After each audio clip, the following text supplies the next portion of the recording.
Hello and welcome everybody to today's Exceptional Difference Talk, From Burden to Benefit, Identifying and Managing Technical Debt. My name is Julia Mullaney. I'm one of the principals here at Exceptional Difference.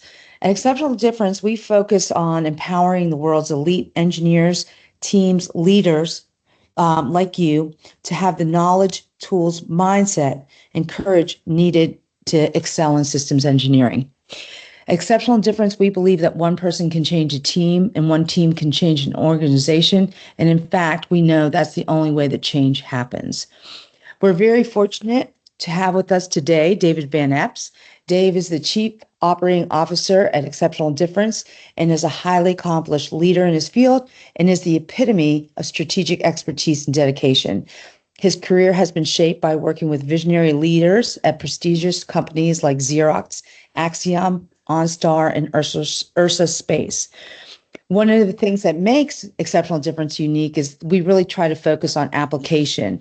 And Dave is a perfect person for this talk because he actually has experience addressing technical debt within an engineering organization. So as we go through the talk today, we really do want it to be as interactive as possible. So please submit any questions you have in the QA area, and we will definitely get to all of those questions at the end of the session. So everyone, please join me in welcoming David Van Epps. David? Well, good morning, everyone, and welcome. And thank you, Julia, for the kind words.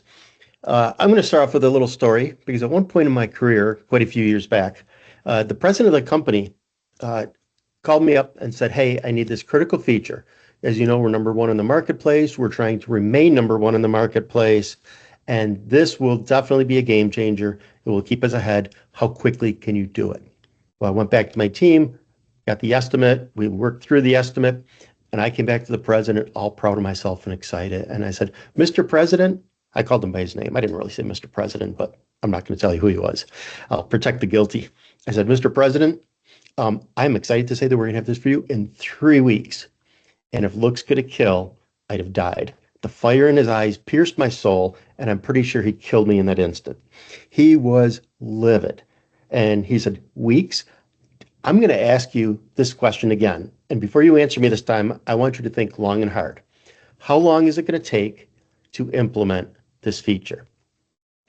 Well, like I said, it was quite a few years ago in my career, and I thought maybe I'd come at him with an excuse. And I said, "Well, it's going to take 3 weeks, but that's because we have this old code base and we're using Visual Basic, which is an old language that nobody used." His hand went up and he said, "Stop. I don't care. I don't want to hear it. You figure out how to fix the problem." That was my introduction to technical debt. This is the angry president's story. And we're going to revisit this a couple times today because maybe you lived that story yourself. Maybe you know others who have. But this is a good backdrop. So don't forget the basic story here because we'll be coming back to it. And again, thank you. My name's Dave Van Epps. I'm one of the principals here at Exceptional Difference. Julia mentioned a little bit about what we believe, but we focus on empowering the world's elite engineers and leaders. We are a consulting firm and we really focus on high stakes, software intensive, often safety critical engineering systems. We focus on tools, mindsets, and very importantly, the courage to excel in systems engineering. We focus on enabling what we call the obligations of engineering, and you can see those in orange. Value, quality, speed to value, making commitments you can meet or beat, maybe a foreign concept to many of you because we're used to staying up late the last 2 weeks before our project and then missing our commitment. But the idea is we meet or beat our commitments, and we use data with expert judgment, and we do so with courage and conviction. So we don't just focus on improving skills, we transform people's attitudes, behaviors, fundamentally changing individuals into catalysts for profound change. Now, why is this important? Because technical debt, we're going to spend time talking about a few of these. Value, quality, and speed to value. It also affects making commitments, and you'll see how we're going to use data throughout the day. Okay, So jumping right in, we've worked with a number of logos. We've worked with thousands of engineers across the globe. Here's just a few of the companies we've worked with both locally and globally. And you can see private sector, public sector, startup, small, large, everything in between.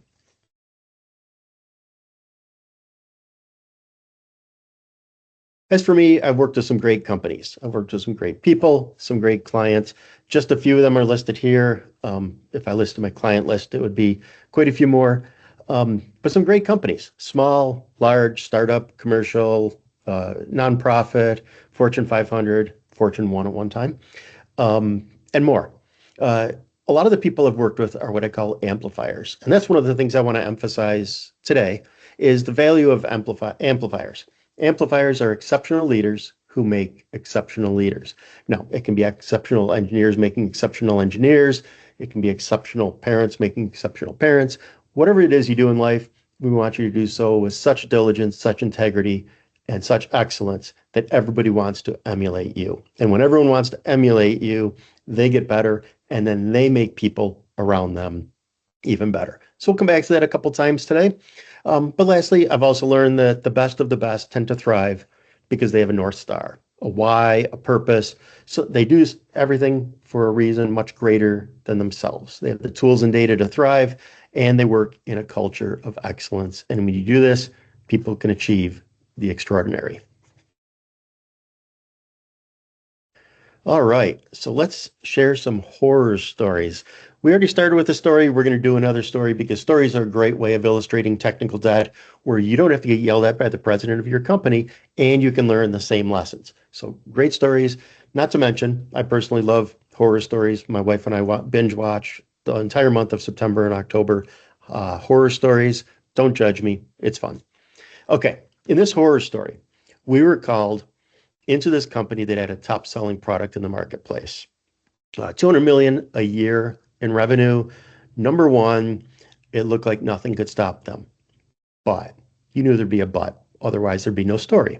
The competition was quickly catching up, losing productivity. Everything seemed to be slowing down. Even simple features were hard to add. And when we did add them, things broke in other parts of the system. Sadly, rework became the norm. Leadership felt they had a personnel issue. They knew we worked with engineers and they knew that we focused on exceptional engineers. So they brought us in to, quote, fix their engineers because they saw their engineers spending more time in rework. They saw a lot of productivity dips. They assumed they had a people problem. Not surprising, right?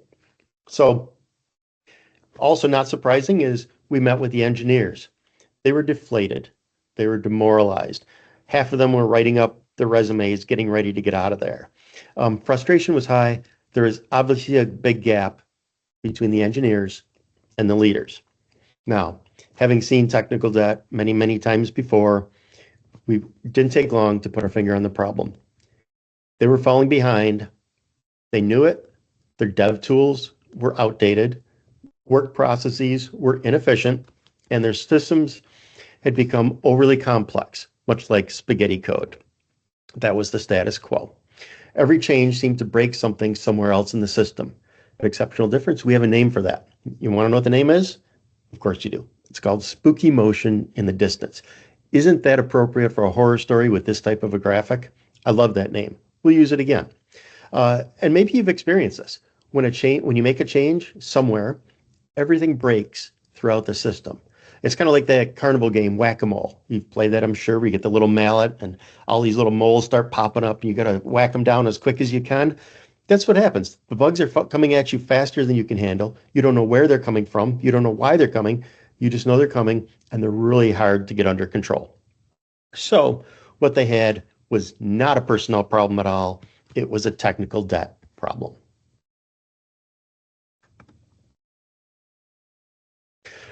Okay, there are three major areas of technical debt. They had old tech, COBOL. Anyone remember COBOL? Better yet, anybody ever program in COBOL? Yeah, kind of old, but they had old tech. They had client server. I'm sure many of you remember client server. Maybe you don't, but they definitely had some outdated tech. They had out-of-date processes. They had a lot of write-only documents, write-only data. And what happens? We all know what happens, right? When you have something that is write-only, it sits on a shelf and collects dust, or it just takes up space on your hard drive. It never gets used. They had complicated meetings, lots of meetings, too many meetings, and these arduous approval processes. Anyone else struggle with that? Where you have an approval process where you have to get like 1,000 signatures. Everybody seems to be able to say no, but nobody can say yes. Yeah, that's a form of tech debt in the work process. And the complexity made it very fragile. Like we mentioned, spooky motion in the distance. You make a change in one place, everything breaks elsewhere. I love that name. I'll probably say it again. We ended up addressing a totally different problem from what the leadership asked, and we're going to keep you in suspense again. So we're going to come back to this horror story later. So don't forget the backdrop. Okay, so let's start with the origin of tech debt. This dude here is Ward Cunningham, and he's also known for being co-author of the Agile Manifesto. 1992, he created a really good metaphor, and he created this concept called technical debt. Now, when you borrow money, and maybe you've got a mortgage, car loan, whatever it is, you know that you can't pay for it all up front, so you pay what you can, and then you take out a loan for the rest or a mortgage, and there's interest. And by the time you're done paying back, you pay back way more than you started. Well, the cool thing and the bad thing is tech debt is no different. When you don't optimize your design, when you don't optimize your implementation, when you don't get the requirements right, when you have a poor environment, when you have those types of issues, you inject technical debt. The slower you pay it back, the less you pay at a time, the more it ends up costing you in the long run, just like financial debt. Since that time, the words technical debt have grown, expanded, the meanings have morphed a little, but the story's still the same. You can pay me now, or you can pay me later. All right, so we're going to get into the types of technical debt in a little bit. We want to kind of lay the groundwork still. So there's intentional technical debt, believe it or not, and maybe you've been a part of this. Prototyping. Maybe you've created a prototype and just to prove that the concept works, and you put it in front of leadership and they say, yep, I want that, and I want that now. Put that in production. And you do. Oops, I've done that before. It's not scalable. It's not performant. It's not maintainable. It's not extensible. It doesn't have all the security built into it. But it looked cool. It had the right colors and fonts and pictures and capabilities. And leadership said, I love it, put it in production. And you end up cleaning up that mess for the next 5 years or more. Sometimes it's constrained investment. I've struggled with this at my last company. We always would start to build out a new feature. And then you'd build a little bit more of that feature. And then the company CEO would say, hey, we're going to change direction. Everybody go that way. And we go start building a feature and building a feature and building a feature. And they'd say, wait, we're going to go this way. And you just kept running around in circles.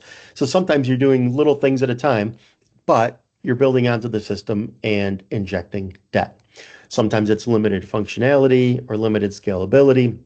And sometimes it's unintentional. This is, I think, one of the worst, where if you have technical debt that goes in and you don't put a plan in place, you're not meaning to do anything wrong, but you're not recognizing that you need a plan to get rid of the technical debt.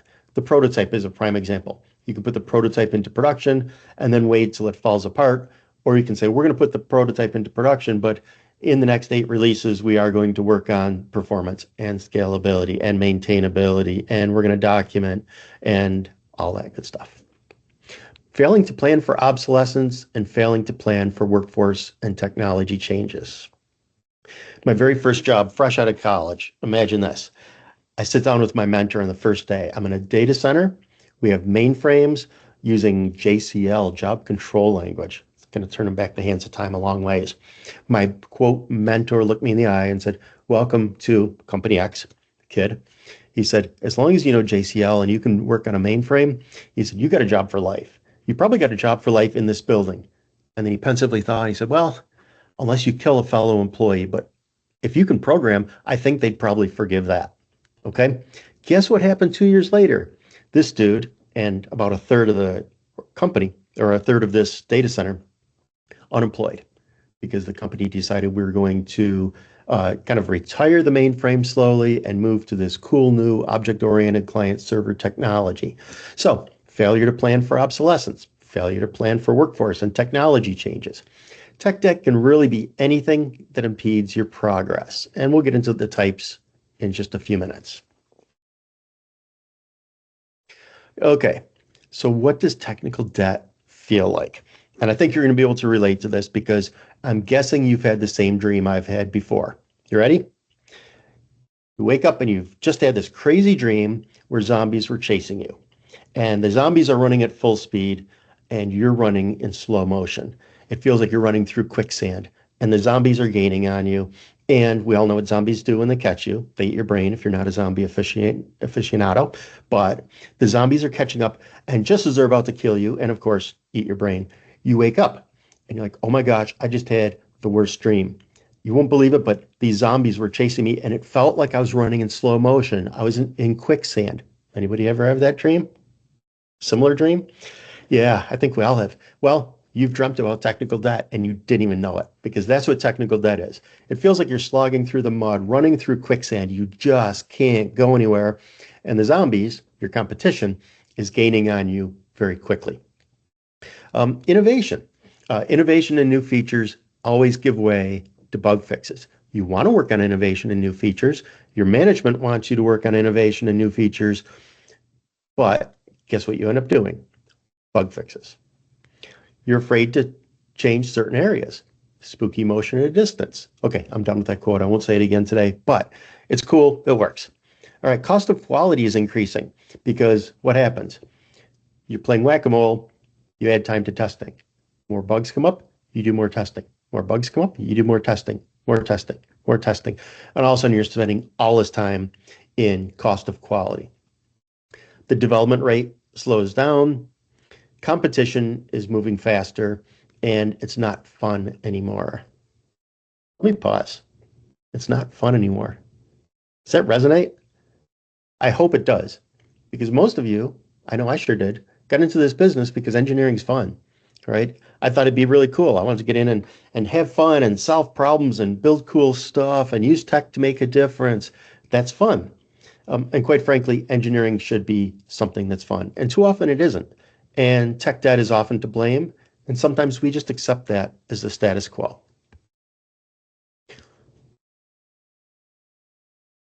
So why is it so hard to address technical debt? One of the problems is that the culture that created the tech debt often prevents organizations from addressing tech debt. If there's a mindset that we're only going to pay for new features, if there's a mindset we're going to go breakneck speed, well, it's really hard to break that. And sadly, like I mentioned, over time, engineers tend to cope with tech debt as business as usual. You forget about the tech debt, it becomes invisible. It's just how you work. Now, management would always rather spend organizational resources on developing new features. They should. That's their job. But it's really hard to address it because you don't have the basis for a constructive conversation. It's a horribly insidious problem. It sneaks up on you. It's not like one day you wake up and say, there's tech debt, but it creeps into the environment until one day you realize I'm having the zombie dream and I'm slogging through mud and I can't get anything done. We've seen some horrific cases of engineers putting up with tech debt because they didn't know any better.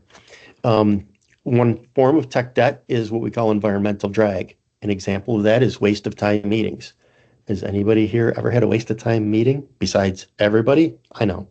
Rhetorical question. So those can be a form of tech debt, but what happens? Over time, we just accept, okay, it's a waste of time. I'm just going to go, I'll zone out, I'll do something else.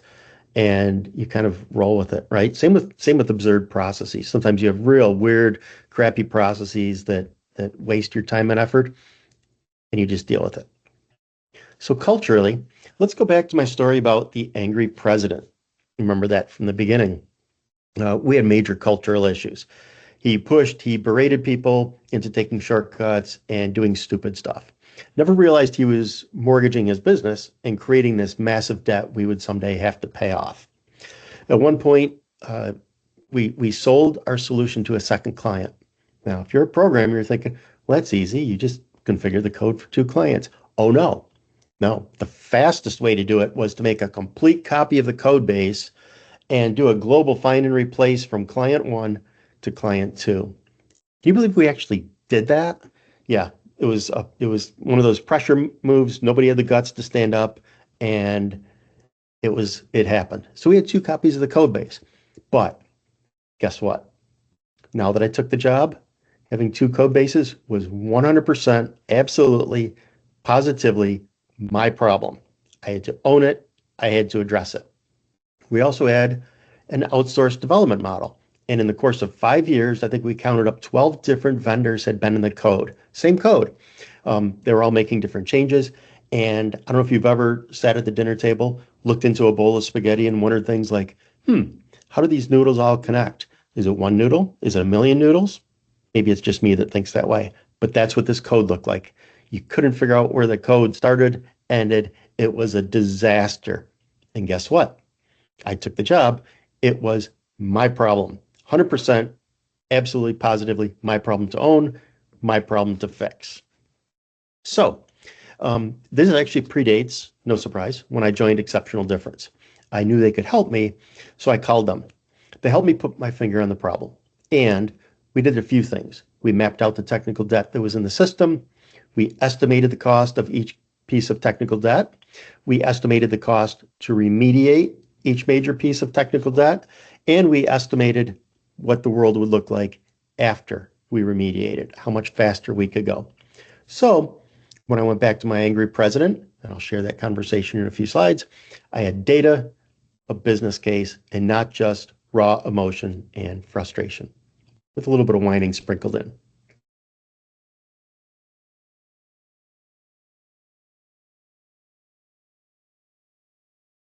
Okay, so there's a conflict here that we have to address. If we're going to remediate technical debt, you typically can't just go take all your engineers off the floor and just start fixing all the things that are wrong. If you're an engineering leader, team leader, scrum master, you would love to just pull all that out of the backlog and do it. You know you can't get away with it. The managers say, development's too slow. Our company's been number one, but competition is catching up.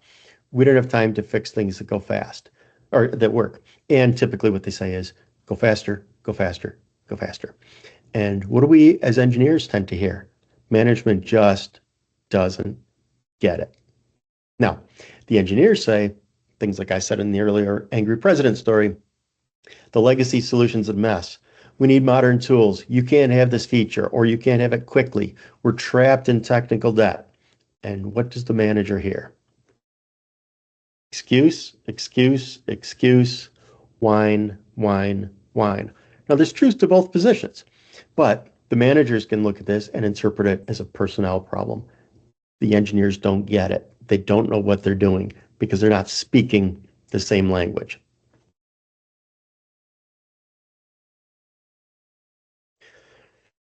Okay, so there's some cold, hard truth. Not always easy to swallow, but we have to.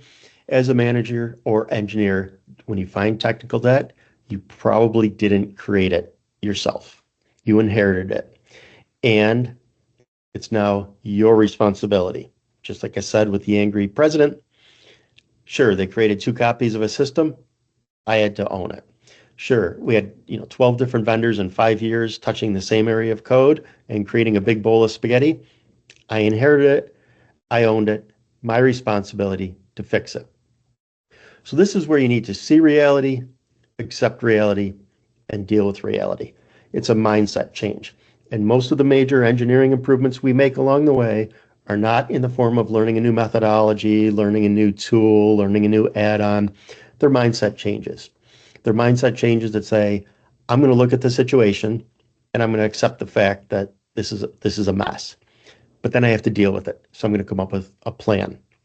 When you do that, you're becoming an amplifier. If you remember, I mentioned amplifiers earlier. You're taking the mindset, ownership, dealing with reality, providing value, and taking accountability to make things better.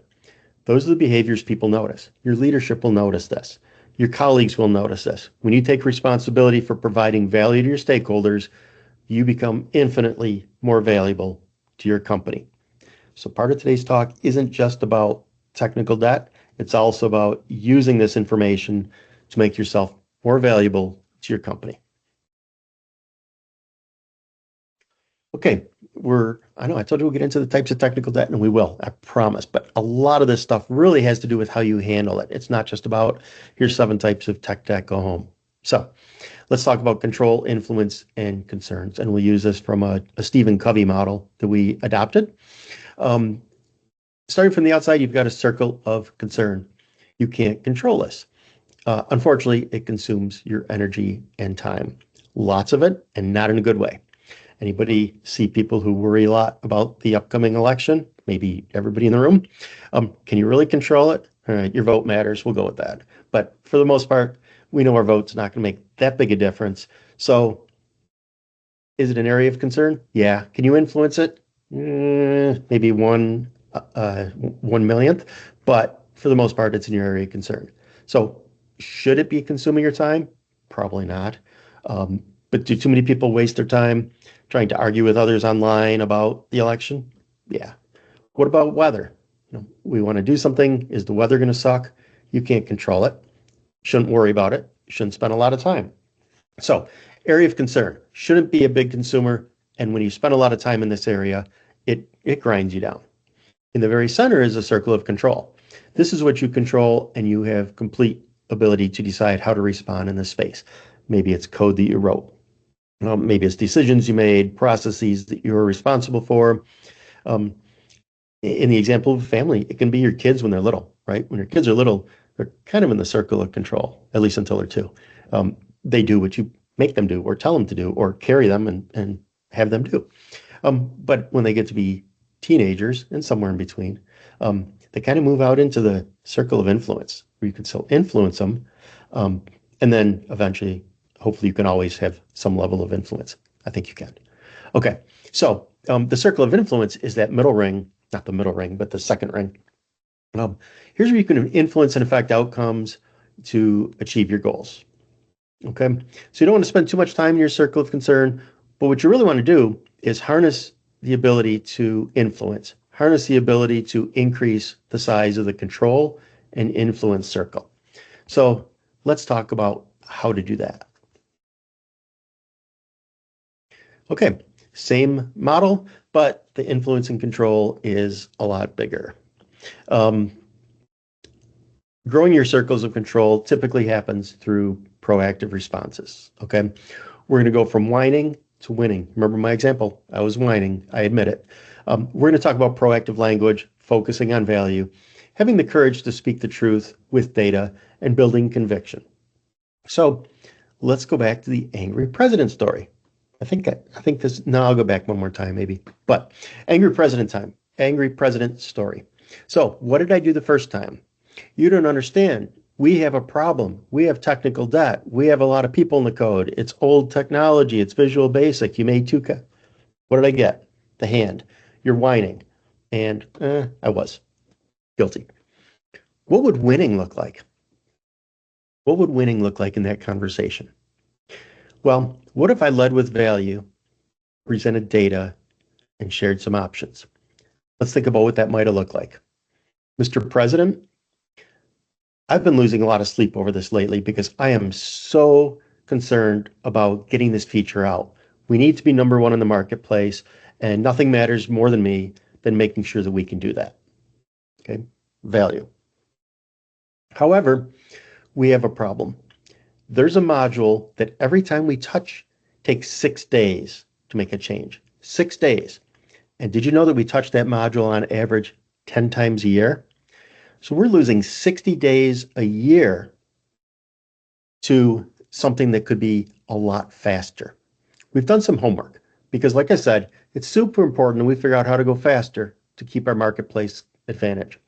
So what we figured out is we can fix this. It'll take 15 days to fix. But after we fix it, every time we touch this module, it'll take 2 days, not 6. So remember, 60 days a year currently, whereas we can take it down to 2 times 10, 20 hours. We can save you 40 hours a year. Now, I did say it'll cost 15 hours. So let's talk about how we approach that. There's 2 ways. I can do this right now. We can shut down developing new capabilities and features and only fix this problem. Now, you're going to lose the ability to get new features out the door. It's going to slow us down. But at the end of 15 days, we're going to be flying. We're going to be going a lot faster and saving you those 40 days a year. Now, if you can't tolerate the ability to lose those 15 days, we can go forward at a 50% pace. We'll work on the tech debt for 50%, and we'll keep your new features going 50% of our capability. So it'll slow you down a little. You get less out the door. It'll take a little longer to realize that savings, but we'll get you there. What should we do?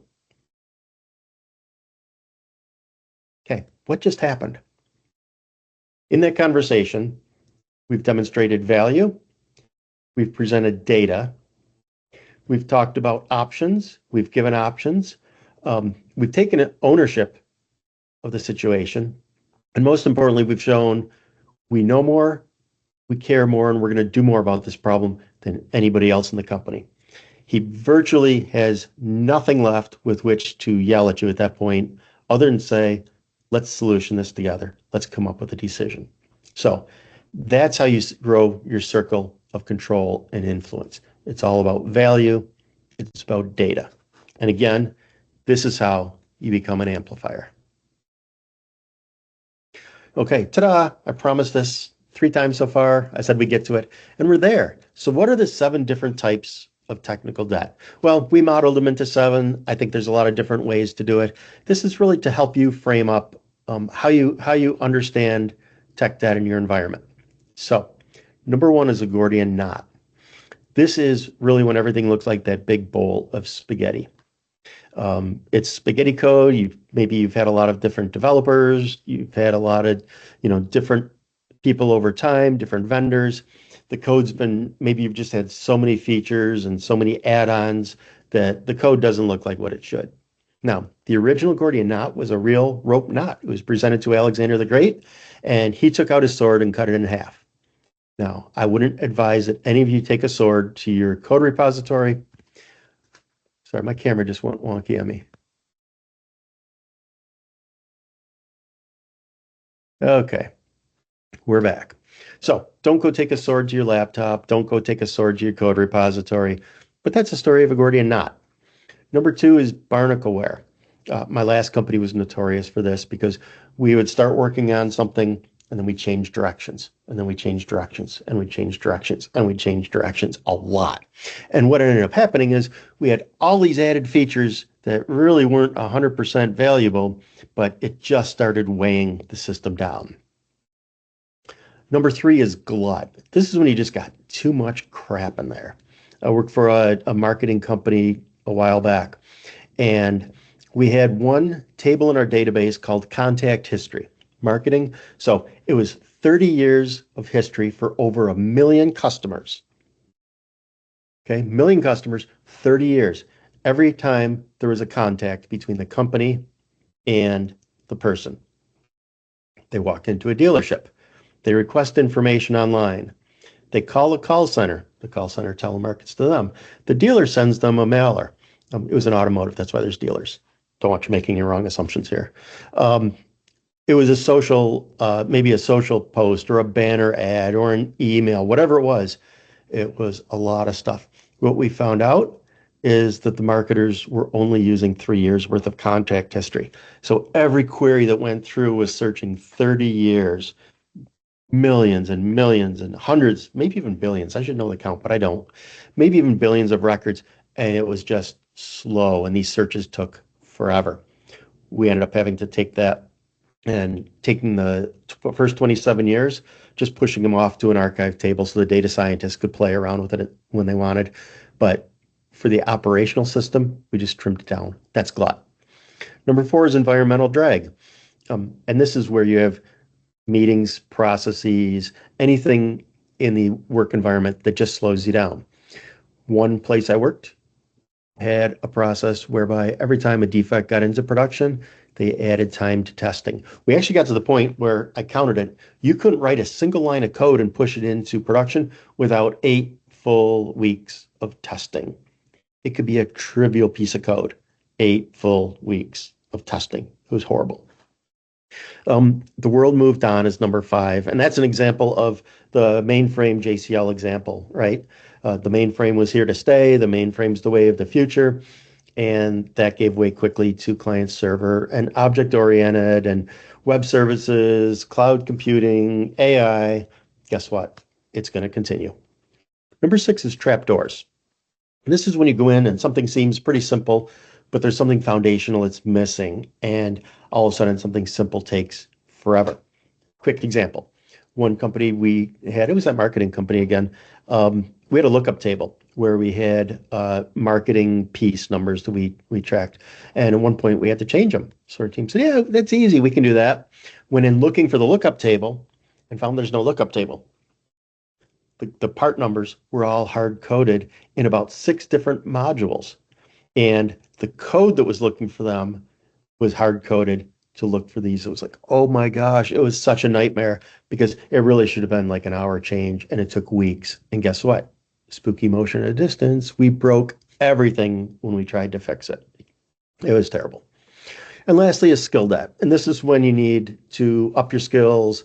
We're facing some of that right now in corporate America, not even corporate, military is facing it too. And I'm sure you know that. At unprecedented rates, we're finding senior leaders are moving out of the workforce. They're aging out, they're retiring, they're leaving. And what we're seeing is it's also called the wisdom gap or the silver tsunami, where we need the junior engineers to really be able to kind of get a lot of experience, a lot of knowledge, and quickly. And that's part of the reason we're glad you're here today. These are all also featured in something we have called the Tech Debt Assessment. It's on our website. I'll show you the link in just a few minutes. All right, we talked about the cost of a mortgage, right? You take out a loan, you pay interest. It's a lot more in this case. You go from 100,000 upfront to 231,000 over time. You can measure that on technical debt. You can measure that on productivity. How long does it take to get things out the door? On quality, how many things are you breaking? On workforce. It becomes really hard when you have a lot of technical debt in your environment to attract and retain top talent. Top talent can go where they want. Top talent wants to go where they can do the fun stuff, innovate, add value, create, solve problems, make a difference. The workforce does not want to go where they're going to be fixing someone else's crappy code. And on you. Again, this sucks the joy out of your job. It sucks the joy out of engineering. That's something that you need to make sure. Keep the joy in engineering. So when you can talk about this cost to management, they care, right? They care about attrition. They care about productivity. They care about dollars. They care about all these data points. They don't care about explaining bits and bytes. They don't care about explaining Visual Basic versus C++ versus Java and why somebody hard-coded things. They care about numbers. They care about cost. They care about dollars, attrition, effort. Okay, you can measure it in speed to market. So when you build a new solution, it's easy, right? You can add features, you can build new stuff, and over time it takes more and more to keep adding the value. Now, at some point, it gets really hard. Again, zombie dream, struggling to run fast, you're slogging through the mud, you're in slow motion, spooky motion. It's really hard to add new stuff. The value starts to decrease. When you get to this point we call a cliff, that means you pretty much have to refactor or rewrite parts of or all of the system. Now, the problem is the cliff will never happen when you want it to happen. The cliff will hit you when you least expect it, and you'll have to get more functionality out the door. You'll have to get ahead of the competition, and all of a sudden you're going to freeze and stagnate. Will you address this cliff? So the cliff sucks. Terrible timing. You're going to pay for technical debt one way or the other. You will always have to deal with it. You can do it in a planned manner, or you can do it in an unplanned, disruptive manner. If you don't manage tech debt, it is going to manage you. Okay, we talked a little bit about the workforce, right? It affects your ability to attract and retain top talent. What you end up with is management is mad, right? They're mad at the developers. Developers are mad at management. Everybody's under pressure, and your best people start leaving. So if you want to keep your best people, you want to keep people happy, you have to have the right culture. You have to be able to solve technical debt, and you have to make sure you've got a culture that keeps technical debt at bay.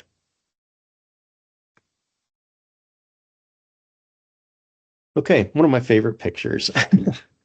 When I grow up, I want to spend 10 hours a day fixing someone else's crappy code, said no engineer ever.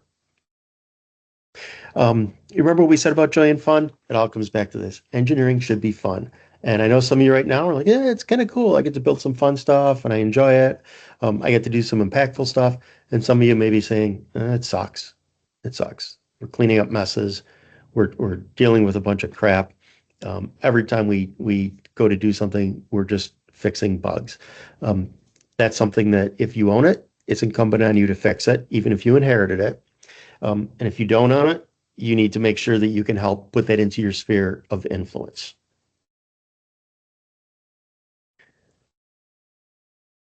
All right, back to the horror story.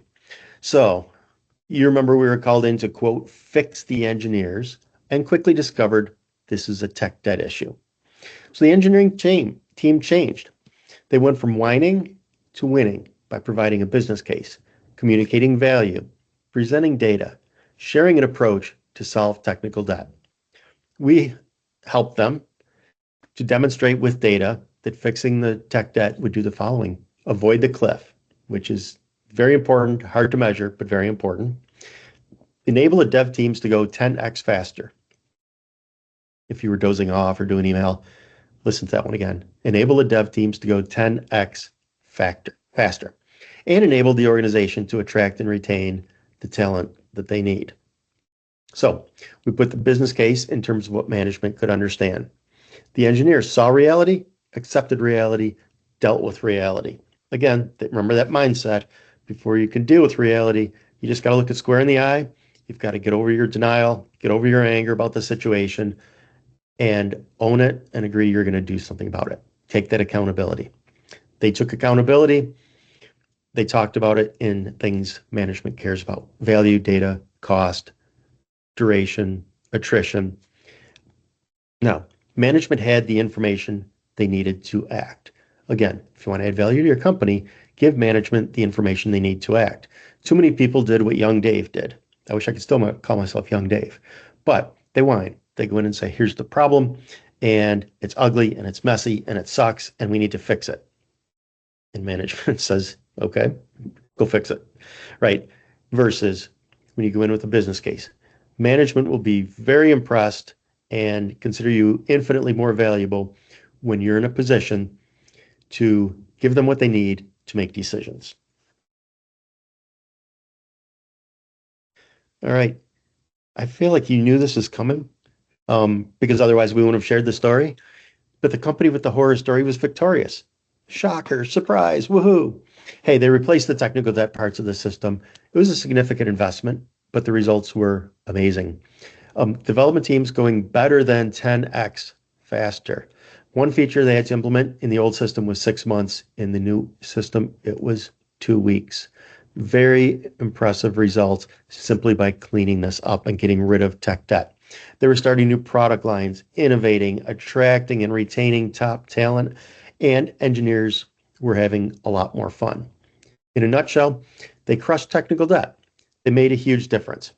They led with value. They also, in the process, built trust, because you know they're going to have to go back to management at some point with another request. Now management knows. They're going to understand the value. They're going to bring data, and they're going to work hand in hand with management to solve the problem. Now, while we're at it, I told you I'd fill you in on the end of the Angry President story. Again, that was before I was at Exceptional Difference, but Exceptional Difference hired me. I think I've hired Exceptional Difference before joining like 4 or 5 times for the same problem, different company. I was given the tools and mindsets. I was taught how to communicate value and speaking the language that management would understood. And the president wasn't thrilled. Okay. I didn't get a high five or a pat on the back, but he was able to see reality, accept reality, and deal with reality. He was able to deal with reality and make a decision that drove positive change. And we were able to crush tech debt for good.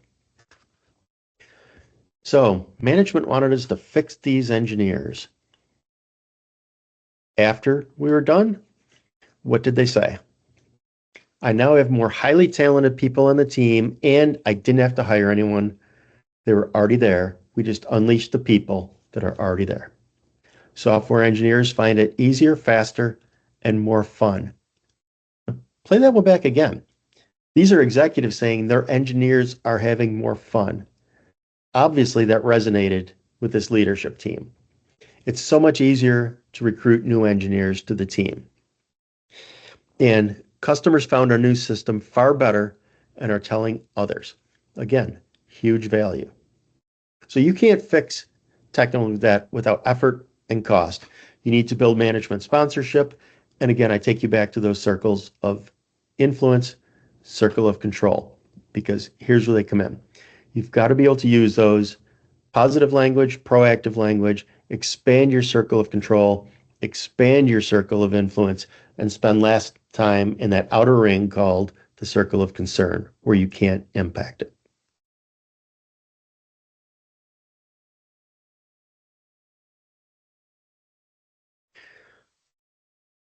Okay. So what can you do? Build management sponsorship. We kind of talked about that. Value data, business case. Define goals. Figure out, where do you want to go? What do you want to do with tech debt, right? How do we want to remediate it? How do we want to prevent it? Get the right people together. Get people from the right areas of the team, proper representation, and then build and execute a plan that strikes a balance between the urgency of today and the necessity of a strong foundation for tomorrow. Tech debt is that foundation. The urgency of today is the features and functions to stay ahead in the marketplace. You have to have both. And each company is different depending on how much tech debt you do or don't have. You might need to allocate different time, but you need to look at making sure you're keeping the company ahead of the game in terms of business and you're able to build for tomorrow. And get extra help, get expert help. I told you I called Exceptional Difference, and now I'm part of Exceptional Difference. Probably 4 or 5 times, I'd have to count. It was probably 4 or 5 times where I called. I knew I needed help. Could we have solved it ourselves? Maybe. I don't know. It might have been ugly and would have taken a long time and probably cost a lot of money. But they came in, they made the tools, the mindset, everything pretty quickly. It made it a heck of a lot easier for me. Okay. Julia, are there any questions in the chat? There's no questions in the chat. I'm not sure that I will see the questions in the Q&A. Okay, it says no questions yet. Well, if you have questions, drop them in. We'll take just another couple minutes here and get you out a little early. But if you do have questions, I will gladly hang out and address those. So what can you do right now? We have something called the Technical Debt Assessment. It's on our website, exceptionaldifference.com/resources. I forgot how many pages, 14 plus or minus, but it goes through each type of tech debt. It encourages you to look at your environment and figure out where you have these types of tech debt, help you understand it, and you can start thinking through a plan. How can I do something about this? Feel free to schedule time with us. We have info@exceptionaldifference.com or Julia@exceptionaldifference.com, Dave@exceptionaldifference.com. We'd be glad to sit with you for an hour and walk through it. We wouldn't charge you, but happy to sit through and answer questions, talk tech debt, help you with your tech debt assessment. We have a couple workshops coming up in August called Debt to Dollars, Maximizing ROI on Technical Debt. And that will help you actually go through the cost calculator we have. Another reason it's easier to get expert help than trying to do it yourself. Really cool calculator that'll help you calculate the cost of tech debt in your environment, the cost to remediate, and you really come up with the business case. What is the return on the investment, and when will we realize that return? So we'd love to see you there. They're both same thing, 4 hours each. Stay connected with us. Follow us on LinkedIn. Visit our website. Download some of our free materials. that link you see there, exceptionaldifference.com/resources, has 100 plus questions, questionnaire for project planning, the essence of, what is it? Mindset. I forgot the name of it, but it's basically a mindset of exceptional uh, leadership or something like that. But we have a lot of free resources that you can go out and look. Sign up for our newsletter, hit us up with questions, and also stay tuned because late this fall, we plan on launching something called the Tech Debt Experience. It's an immersive experiential learning program, meaning we've got dialogues, labs, exercises, readings, mentoring, on-the-job application, all aimed to deep dive the tools and mindsets of tech debt. We'd love to work with you and your team and help you solve and crush tech debt forever. So with that, thank you for your time. I appreciate it. And I'm turning it back over to Julia. All right, Dave, thank you for that wonderful presentation. And I want to thank everybody for their time in attending today. I hope that you guys learned more about technical debt and that you feel inspired, more inspired than ever, to start your journey to crush technical debt. As Dave said, we have this workshop coming up, Debt to Dollars, Maximizing Return on Investment on Technical Debt. It's going to be offered August 14th and September 4th. I put both those links in the chat. This is a half-day workshop, and we're going to focus on what we call the technical debt ROI calculator. Because one of the things Dave talked about in his talk is that one of the really important keys to being able to address technical debt is being able to have these productive conversations with management. And the ROI calculator helps you build a business case so you can have those conversations and convince your organization to invest in crushing technical debt so you can reclaim the joy of engineering. Please feel free to reach out to us if you need assistance with the tech debt assessment, either filling it out or understanding your results. I put the link to it, the assessment, in the chat. So it's right there for you. We are a boutique consulting firm. We provide consulting, training, co-writing, technical writing, lots of different offerings. And as Dave said, we focus on the obligations of engineering. So in addition to technical debt, we also have offerings on leadership, making commitments you can keep, building quality systems, speed to value, building a culture of excellence, all those kinds of things. So reach out to info@exceptionaldifference.com and we'd be happy to talk to you. So thank you again. We appreciate you, and please enjoy the rest of your day. Thank you.